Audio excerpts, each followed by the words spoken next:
Bizada shunaqa savol bor. Ali aka, hozirgi ekologik ifloslanishga logistikaning ham ta'siri bor. Bu holatga qanday yechimlar ko'rib chiqilyapti? Xo'p, hozirgi kunda rostdan ham havoning ifloslanishi bu juda katta muammoga aylanyapti. Siz yashil logistika haqida eshitganmisiz? Bu yuk tashish va logistika jarayonlarini atrof muhitga bo'lgan ta'sirini kamaytirish uchun qaratilgan tizim. Dunyo bo'yicha karbon chiqindilarining 24% aynan logistika sohasiga tegishli. Bu esa global muammoga aylangan. Uning yechimi sifatida esa mana shu yashil logistika tizimi yo'lga qo'yilgan.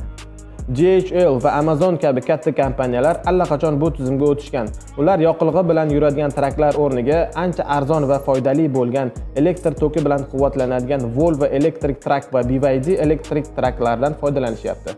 Bu tizim logistika sohasida elektr yuk mashinalarini yo'lga qo'yish va qadoqlashda kraft qutilardan foydalanishdan iborat.